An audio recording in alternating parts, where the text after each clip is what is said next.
नमस्कार, मैं रचना शर्मा। चढ़ती कला टाइम टीवी देख रहे सभी दर्शकों का स्वागत करती हूं। आप देख रहे हैं हरियाणा के समाचार। मुख्यमंत्री नायब सिंह सैनी ने गेहूं खरीद, उठान और आवक पर आज प्रेस वार्ता की। सीएम नायब सैनी ने इस दौरान जानकारी देते हुए बताया कि रबी सीजन 2026-27 में प्रदेश की मंडियों में गेहूं की बम्पर आवक हुई है। गत 24 अप्रैल तक मंडियों में 21,041 करोड़ रुपए मूल्य की 81,48,000 मीट्रिक टन गेहूं की आवक दर्ज हुई। 11 अप्रैल को एक ही दिन में 7,71,000 मीट्रिक टन गेहूं की रिकॉर्ड आवक हुई। उन्होंने कहा कि अब तक 5,80,000 किसान अपनी उपज लेकर मंडियों में पहुंच चुके हैं। प्रदेश की मंडियों में 70,23,000 मीट्रिक टन गेहूं की खरीद पूरी हो चुकी है, जिसमें से 59,70,000 मीट्रिक टन गेहूं की सत्यापित खरीद हो चुकी है। उठान की बात करें तो मंडियों से 34,56,000 मीट्रिक टन गेहूं का उठान हो चुका है और इस कार्य में और तेजी ली जा रही है। फसल खरीद और उठानों के बाद डिजिटल भुगतान के लिए मुख्यमंत्री ने अधिकारियों की पीठ भी थपथपाई। सीएम सैनी ने कहा कि फसल खरीद का पैसा 48 से 72 घंटे के बीच किसानों के खातों में पहुंच जाएगा। साथियों, मुझे बताते हुए खुशी भी हो रही है कि जो रबी सीजन 2026-27 में प्रदेश की मंडियों की में बम्पर फसल की आवाक आई है, बम्पर आवाक हुई है, हम सब देख रहे हैं। इसने पिछले 4 साल का रिकॉर्ड तोड़ा है।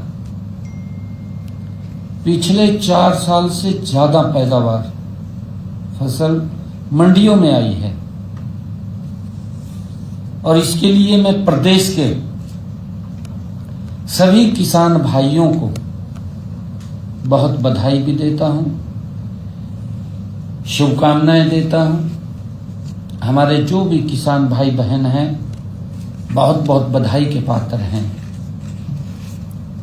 यह मेरे किसान की मेहनत का फल है, जो वो पसीना बहाता है, जो देश के लोगों का पेट भरने का काम हमारा किसान करता है।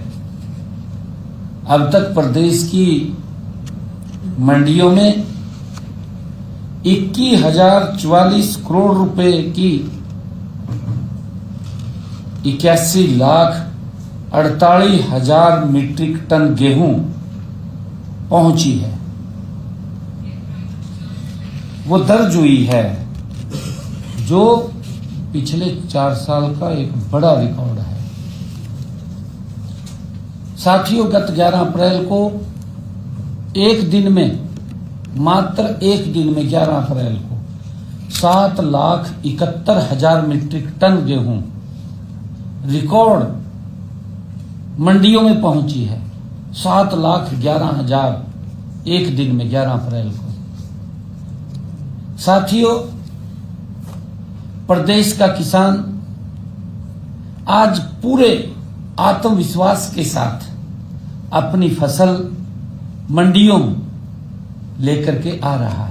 हरियाणा के मुख्यमंत्री नायब सिंह सैनी ने कहा कि किसानों के लिए जो भी योजना बनाई जाए उनका सरलीकरण करना चाहिए और किसानों को किसी भी प्रकार की दिक्कत नहीं होनी चाहिए। डिजिटलाइजेशन प्रक्रिया में भी जो दिक्कत आई है उन समस्याओं का निदान होना चाहिए। मुख्यमंत्री नायब सिंह सैनी सचिवालय में ई क्षतिपूर्ति के संबंध में समीक्षा बैठक कर रहे थे। बैठक के दौरान प्रदेश सरकार ने खरीफ 2025 फसल मुआवजा योजना तहत 370 करोड़ रुपए जारी करने की मंजूरी भी दी है। मुख्यमंत्री सैनी द्वारा स्वीकृत इस निर्णय से राज्य भर के 1.5 लाख से अधिक किसानों के खातों में सीधे राशि स्थानांतरित की जाएगी। यह स्वीकृति राशि उन दावों से संबंधित है जो तकनीकी जांच के कारण पहले लंबित रखे गए थे, जिनमें डुप्लीकेट या समान फोटोग्राफिक साक्ष्य मिले। मामले भी सामने आए थे और मुआवजा ई क्षतिपूर्ति पोर्टल के माध्यम से जारी किया जा रहा है, जो मेरी फसल मेरा ब्यौरा प्रणाली से एकीकृत एक पारदर्शी और किसान अनुकूल डिजिटल प्लेटफॉर्म है। सीएम सैनी ने विभागों को निर्देश दिए कि मुआवजा राशि का भुगतान जल्द किसानों के बैंक खातों में सुनिश्चित किया जाए। उन्होंने प्राकृतिक आपदाओं के समय किसानों के साथ मजबूती से खड़े रहने की सरकार की प्रतिबद्धता दोहराई।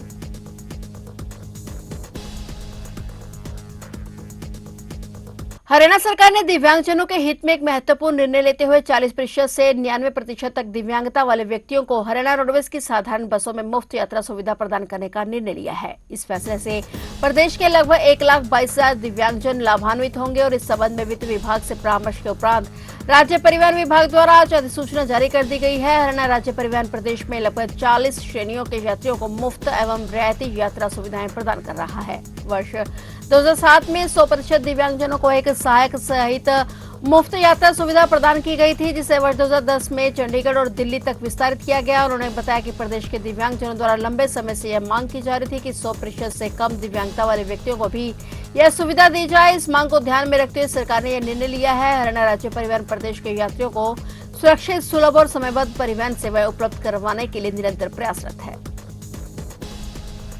हरियाणा के फरीदाबाद जिले के सेक्टर 63 स्थित एक व्यक्ति ने रिहायशी इमारत की 6ठी मंजिल से कथित तौर पर छलांग लगाकर आत्महत्या कर ली। पुलिस ने जानकारी दी। पुलिस के मुताबिक मृतक दिल्ली के एक अस्पताल में मानसिक स्वास्थ्य संबंधी समस्याओं का इलाज करवा रहा था। पुलिस ने बताया कि फरीदाबाद सेक्टर 63 की टाइम रेजिडेंसी सोसाइटी में 33 वर्षीय शशांक शेखर मिश्रा रहता था। उसे LLB की पढ़ाई की हुई थी और फिलहाल वह बेरोजगार था। पुलिस ने बताया कि बीती रात शशांक का अपनी मां के साथ झगड़ा हुआ था, जिसके बाद रात करीब 8:30 बजे उन्होंने इमारत की 6ठी मंजिल से छलांग लगा दी। पुलिस के मुताबिक शशांक को गंभीर हालत में पास के एक निजी अस्पताल में ले जाया गया, जहां इलाज के दौरान उसकी मौत हो गई। सहायक पुलिस उप निरीक्षक अशोक कुमार ने बताया कि युवक पिछले कुछ समय से मानसिक रूप से परेशान था। मौके से कोई सुसाइड नोट नहीं मिला है। मामले की गहनता से जांच जारी है। यदि कोई संदिग्ध तथ्य सामने आता है तो कानून के अनुसार कार्रवाई की जाएगी। पुलिस ने बताया कि पोस्टमार्टम के बाद शव परिजनों को सौंप दिया गया है।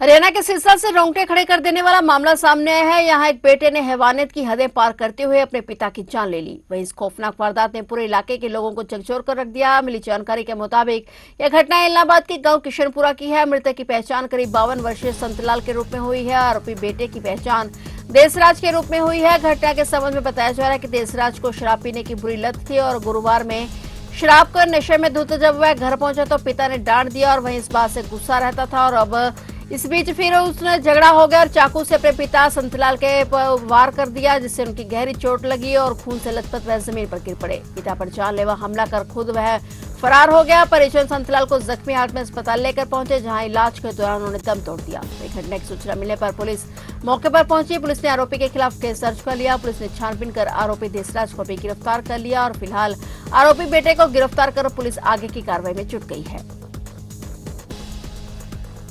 करनाल जिले से दिन दहाड़े एक युवक के साथ हुई मारपीट का मामला सामने आया है। यहां कॉलेज से घर लौट रहे एक छात्र पर 10 से 12 युवकों ने धारदार हथियार से जानलेवा हमला कर दिया। मिली जानकारी के मुताबिक घटना जिले में घरोंडा के नए बस स्टैंड की है। घायल युवक की पहचान देव के रूप में हुई है। वह करनाल के सरकारी कॉलेज से युवक घर लौट रहा था और जैसे ही वह घरोंडा के नए बस स्टैंड पर पहुंचा तो पहले से मौजूद 10 से 12 युवकों ने उस पर हमला कर दिया। हमलावरों ने धारदार हथियार से युवक पर कई वार किए, जिससे वह गंभीर रूप से घायल हो गया। वारदात के दौरान आरोपी युवक की सोने की चेन भी लूटकर फरार हो गए। अनफान में घायल युवक को अस्पताल पहुंचाया गया। घायलों के परिजनों ने थाने में शिकायत दर्ज कराई। थाना घरोंडा में आरोपियों के खिलाफ केस दर्ज कर लिया गया है। पुलिस ने केस दर्ज कर आरोपियों की तलाश शुरू कर दी है। पुलिस का कहना है कि जल्द ही सभी आरोपियों को गिरफ्तार कर लिया जाएगा।